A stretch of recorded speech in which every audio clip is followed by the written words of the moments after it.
मात्र कर्म कांड ही धर्म नहीं है। यहाँ हम 3 शब्दों पर विचार कर सकते हैं। एक कर्म, दूसरा कर्म कांड और तीसरा धर्म। कर्म को लेकर के याज्ञिक जी ने बहुत चर्चा की और कर्म कांड की भी कुछ बातें हुई।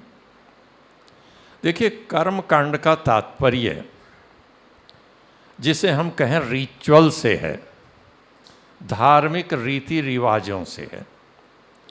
और धार्मिक रीति रिवाजों को करते समय व्यक्ति जो प्रक्रिया अपनाता है, उस समय जो उनको करते समय उसका प्रोसीजर है, वह कर्मकांड है। और उस कर्मकांड की दृष्टि से विचार करें तो संसार में जो 2 प्रकार के मनुष्य हैं, एक वह है जो अपने आप को आस्तिक कह रहे हैं और दूसरे नास्तिक। नास्तिकों को छोड़ दीजिए, उनके यहाँ कर्मकांड का कोई महत्व नहीं है। हालांकि गंभीरता से विचार करें तो जिन विधियों को अपने जीवन में अपनाते हैं वो कर्मकांड के अंतर्गत आ जाएंगी, किंतु वो स्वीकार नहीं करते। जितने आस्तिक कहने वाले व्यक्ति हैं संसार के, उन सब की कुछ ना कुछ क्रियाएं ऐसी हैं जो कर्मकांड के अंतर्गत आती हैं। व्यक्ति के जन्म से लेकर के और मरण पर्यंत जीवन में जितने भी विशेष क्षण आएंगे, किसी का जन्म हुआ, किसी का नाम रखा गया, किसी ने अपने कमरे से बाहर पहली बार पृथ्वी पर आने पर कदम रखा या गोद में लेकर के बाहर की हवा लगाई, द्विपाद से चतुष्पाद हो गया, या जो भी कुछ विशेष अवसर जीवन के होंगे, उस समय जो क्रियाएं की जाती हैं वह क्रियाएं सब कर्मकांड के अंतर्गत हैं। इसके साथ साथ जो भक्ति की चर्चा हुई, उस भक्ति के समय भी कुछ क्रियाएं की जाती हैं, और जो भक्ति के समय क्रियाएं की जाती हैं वो भी कर्मकांड के अंतर्गत हैं। तो जितने आस्तिक व्यक्ति हैं सबका अपना अपना कर्मकांड है, और उनमें से बहुत सी विधियां प्रायः समान हैं। मैं अभी एक दिन चर्चा हो रही थी, प्रोफेसर विनय विद्यालंकार जी से कह रहा था कि हम तुलनात्मक दृष्टि से भाषाओं का अध्ययन करते हैं, किंतु जो गाथाएं हैं हमारी, उन गाथाओं का अध्ययन नहीं करते। जो गाथा शास्त्र है, चाहे वो ग्रीक का गाथा शास्त्र हो, किसी ईसाइयों का हो, यहूदियों का हो, हिंदुओं का हो, हिंदुओं में आर्य समाजी पौराणिक सबको एक साथ जोड़ लीजिएगा, सिखों की भी गाथाएं, सारा जितना मत पंथ वाले व्यक्ति हैं सबकी गाथाएं हैं। उन गाथाओं की हम तुलना नहीं करते, और यदि उन गाथाओं की हम तुलना करके देखें तो कुछ नए परिणाम हमारे सामने आ सकते हैं। कर्मकांड की दृष्टि से हम बात करें कि कर्मकांड में बहुत बड़ा अंतर नहीं है। जो कर्मकांड आप करते हैं, चाहे आप आर्य समाज के सदस्य हों या आप सनातन धर्म मंदिर में जा रहे हों, जो कर्मकांड आप कर रहे हैं वही कर्मकांड यहूदी कर रहा है, वही कर्मकांड ईसाई कर रहा है, और वही कर्मकांड मुसलमान कर रहा है। थोड़ा थोड़ा सा भेद है। और कितना थोड़ा सा भेद है? बच्चे का जन्म हुआ, और जब बच्चे का जन्म हुआ तो सबसे पहला संस्कार जात कर्म संस्कार है। हिंदू मात्र के यहाँ जात कर्म संस्कार होता है। उस जात कर्म संस्कार में जो कुछ बातें पिता कह रहा है बच्चे के कान में जा कर के, वो मुसलमान भी कह रहा होता है। ध्यान रखिएगा, कुछ अलग नहीं कहता मुसलमान उससे। और ध्यान रखिएगा, जो कलमा है, पढ़ता है कलमे को, कभी आधा पढ़ा जाता है, कभी पूरा पढ़ा जाता है। तो कलमे का पहला भाग सबसे पहले बच्चे के कान में सुनाया जाता है। आप उसकी जीभ पर क्या लिख रहे होते हैं? आप उसकी जीभ पर जो लिख रहे होते हैं वही है। कोई आमीन कह रहा है बच्चे के कान में, कोई ला इलाहा इल्लल्लाह कह रहा है बच्चे के कान में, और आप ओम कह रहे हैं। ये कर्म कांड है। जीवन के अंतिम क्षण में चले आइएगा, वहां जाकर के देखेंगे, वहां भी जो क्रियाएं हो रही हैं वो सारा कर्म कांड है। और इस कर्म कांड को कोई मतपंथ छोड़ता नहीं है। क्यों नहीं छोड़ता? वो मान करके चलता है कि ये धर्म का अंग है, धर्म का भाग है, धर्म का हिस्सा है, और धर्म का भाग मान करके इस कर्म कांड को वो करते हैं। विवाह में जितनी क्रियाएं हो रही हैं, पाणी ग्रहण होता है, पाणी ग्रहण के समय भी क्या कह रहे हैं कि पत्नी त्वमसि धर्मणा अहम गृहपतिस्तव। पाणी ग्रहण हो रहा है, हाथ पकड़ाया जा रहा है, वहाँ भी धर्म को बीच में ले आए, धर्म के साथ हम जोड़ करके सारे कर्म कांड को करते हैं। तो जब सारे कर्म कांड को धर्म के साथ जोड़ कर करते हैं, तो फिर हम जो विचार कर रहे हैं कि मात्र कर्म कांड ही धर्म नहीं है, ये इस दृष्टि से हम विचार कर रहे हैं कि जो हमने कर्म कांड का दायरा फैलाया हुआ है, जिसमें याज्ञिक जी ने बहुत सारी बातें कह दी, बौद्धों की कह दी, हमारे लोगों की भी वही स्थिति है। मध्यकालीन साहित्य को आप उठा करके देखें, आपके सारे कर्म कांड के अंदर वही क्रियाएं आपको मिल जाएंगी जो बौद्ध कर रहे हैं, जो दूसरे लोग कर रहे हैं, है? इसीलिए यदि वाम मार्गियों ने कहा कि पशुश्चेन निहत स्वर्गे, पशु को मार दिया और वो स्वर्ग में चला जाता है, तो यजमान अपने पिता को क्यों नहीं मार देता? यजमान अपने पिता को तो नहीं मार रहा। ये तो वाम मार्गियों का आक्षेप था। किंतु धर्म के नाम पर जितनी कुरीतियाँ यदि संसार के किसी मत पंथ में हैं, वो आपके यहाँ भी हैं, हिंदुओं के यहाँ भी हैं। आर्य समाज ही अपने आप को कह सकता है कि हमने छोड़ दी। दक्षिण भारत में आप चले जाइएगा, जितने कर्मकांडी विद्वान हैं, जो बड़े बड़े याग संपन्न कराने वाले पंडित हैं, एक दो को छोड़ दीजिएगा जो पशु बलि नहीं कराते, अन्यथा सब पशु बलि आज भी करा रहे। तो फिर क्या अंतर है बौद्धों के उसमें कर्मकांड में? क्या अंतर है ईद के दिन होने वाली कुर्बानी में? सारे पंडित करा रहे हैं। एक सैलूकर जी महाराज थे जिन्होंने कभी अपने जीवन में यज्ञ में पशु बलि नहीं कराई, अन्यथा दक्षिण में आज होती है। किसी सोमयाजी को बुलाइए और आप सोमयाग कराइएगा, बस थोड़ी सी जेब ढीली करनी पड़ेगी, सेठी जी तो करेंगे नहीं उतनी। 60-70 लाख रुपए, 80 लाख रुपए की व्यवस्था कर लें तो 7 दिन का सोमयाग हो सकता है। पंडित मैं बुलवा दूंगा, इससे कम में तो काम चलने वाला नहीं। केवल एक सैलूकर जी हैं जो नहीं कराते, बाकी सब करा रहे हैं पशु बलि। तो क्या अंतर है? दूसरी बात, इस कर्म कांड में अंधविश्वास, जिसका धर्म से कोई संबंध नहीं है, जिसका ज्ञान से और विवेक से कोई संबंध नहीं है, वो अंधविश्वास सभी कर्म कांडों में घुसा हुआ है। ऋषि दयानंद ने कर्म कांड का विरोध नहीं किया, ऋषि दयानंद ने उस अंधविश्वास का विरोध किया।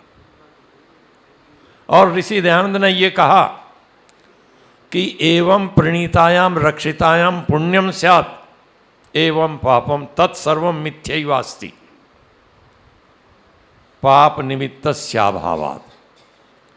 कि ऐसे आपने प्रणीता को रख दिया, ऐसे चम्मच को रख दिया, घी के पात्र को रख दिया तो पुण्य हो गया, ऐसे रख दिया तो पाप हो गया।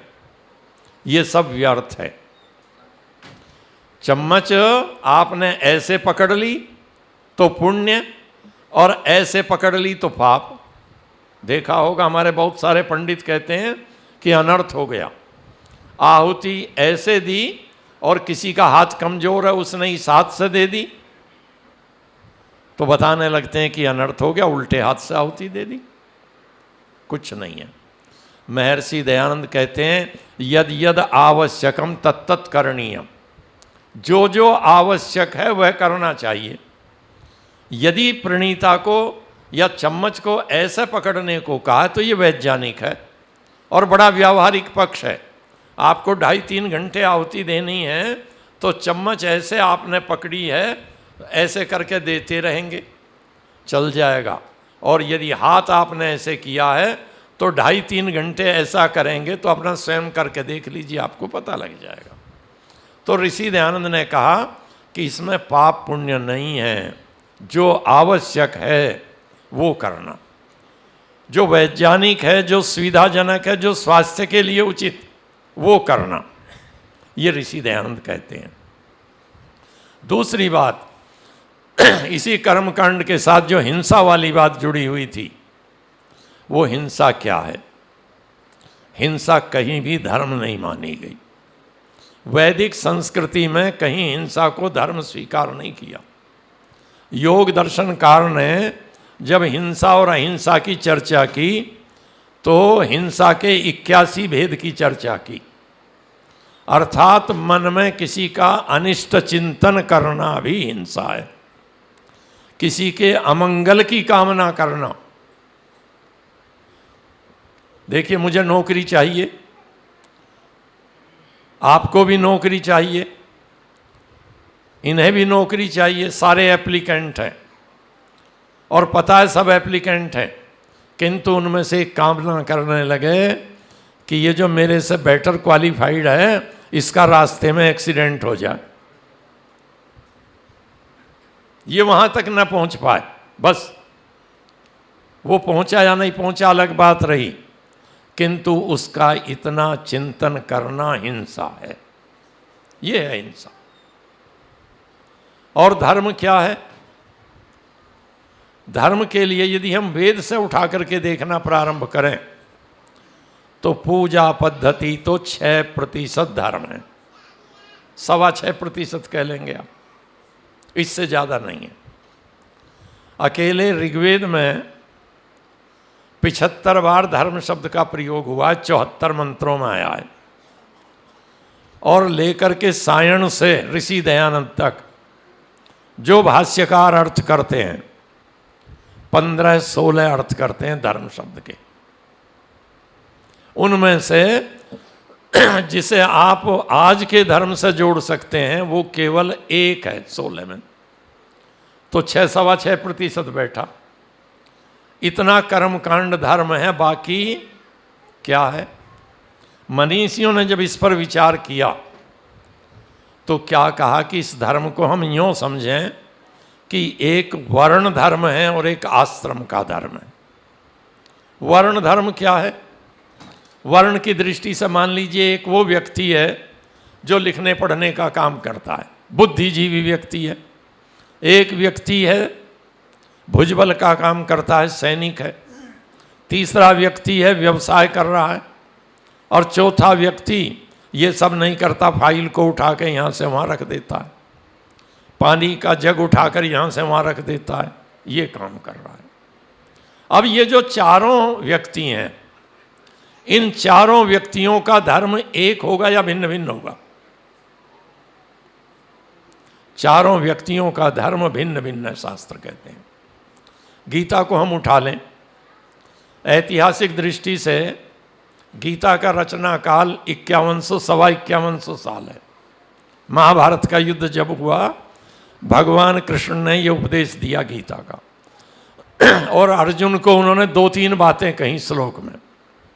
एक श्लोक में तो उन्होंने कहा सर्वधर्मान परित्यज्य मामेकम शरणम व्रज, कि अर्जुन तू सारे धर्मों को छोड़ दे। अब यदि धर्म का अर्थ यही लिया जाए जो आज लिया जा रहा रिलीजन, मत पंथ, तो महाभारत के समय तो इस्लाम नहीं था, ईसाइयत भी नहीं थी, यहूदी भी नहीं थे, फिर वहाँ धर्म कौन सा था? चाहे विकृत था या संस्कृत था, केवल वैदिक धर्म था। एक ही धर्म था, चाहे वैदिक, विकृत हो या कुछ कमियां आई, वो धर्म था। और भगवान कृष्ण जैसे व्यक्ति यदि ये कहें अर्जुन को कि सर्वधर्मान परित्यज्य, तो फिर धर्म का अर्थ क्या लेंगे। दूसरा श्लोक वहीं गीता का, अर्जुन लड़ने को तैयार नहीं है। कृष्ण क्या कहते हैं, स्वधर्मे निधनम श्रेय पर धर्मो भयावह, अपने धर्म में मर जाना श्रेयस्कर है, दूसरे के धर्म को स्वीकार करना अच्छा नहीं है, बड़ा भयावह है। अब यहाँ धर्म कौन सा है, यहाँ वर्ण का धर्म है, क्षत्रिय का धर्म है। और क्षत्रिय का धर्म क्या है, भगवान राम के जीवन का एक संदर्भ देख सकते हैं बहुत छोटा करके। जब सीता ने राम से कुछ बातें कहीं दंडकारण्य में रहते हुए, तो राम ने एक बात कही कि क्षत्रिय जो अपने कंधे पर धनुष को धारण करता है, वो इसलिए धारण नहीं करता कि उसके कंधे की शोभा बढ़ती है। क्षत्रिय तो अपने कंधे पर धनुष को इसलिए धारण करता है कि पृथ्वी के ऊपर कहीं भी करुण का क्रंदन ना रहे, किसी दुखिया की आह सुनाई ना पड़े, इसलिए क्षत्रिय अपने कंधे पर धनुष धारण करता है। और उसी को क्या लिखा, क्षत्रिय धार्यते चापो नार्थ शब्दो भवेदिति, वाल्मीकि कहते हैं पृथ्वी पर आर्त का शब्द ना रहे, ये क्षत्रिय का धर्म है। अब क्षत्रिय इस धर्म को छोड़ करके और घंटी बजाने लगे या हवन करने लगे। उधर तो पुंछ पर आक्रमण हो रहा हो, राजौरी पर आक्रमण हो रहा हो, और सैनिक कहने लगे मेरा तो नमाज पढ़ने का समय है, मेरा तो हवन करने का समय है। तो उस समय वो नमाज पढ़ना या हवन करने में धर्म नहीं कर रहा है। उन दोनों को छोड़ करके और जो उसने देश की रक्षा का दायित्व तो स्वीकार किया है, उसको पूरा करना उसका धर्म है। ये है वर्ण का धर्म। इसी को पतंजलि ने कहा ब्राह्मण के लिए, ब्राह्मणेन निष्कारणो धर्म षडंगो वेदो अध्येयो जेयश्च। क्षत्रिय का धर्म वो था, ब्राह्मण का क्या है, ब्राह्मण का धर्म ये नहीं है कि कोई हवन करने को बुलाएगा है तो याद कर लूँगा मंत्र या पुस्तक लेकर करा दूंगा, कोई सुनने को बुलाएगा तो कुछ तैयारी करके सुना दूंगा। उसका धर्म है कोई बुलाए न बुलाए, अपने घर पर भी बैठा हुआ है तो स्वाध्याय करता रहे, वेद को पढ़ता रहे। कि ब्राह्मण का निष्कारण धर्म है, बिना किसी लोभ लालच के। कुछ मिलेगा नहीं मिलेगा ये नहीं है, मुझे वेद पढ़ना है, मुझे शास्त्र पढ़ने किस लिए कि मुझे वेद की रक्षा करनी है। कोई सुन लेगा भला, नहीं सुन लेगा तब भी भला, मुझे उसकी रक्षा करनी है। किसी ना किसी दिन तो कोई सुनेगा, कोई तो उत्तराधिकारी हो जाएगा जो उस विद्या को सुरक्षित रखेगा। ये है ब्राह्मण का धर्म। इसी प्रकार से वैश्य का धर्म है, जो आपूर्ति व्यवस्था है उस आपूर्ति व्यवस्था को बनाए रखना। अब ये जो वर्ण की बात है आजकल तो बड़े दूसरे रूप में ली जाती है।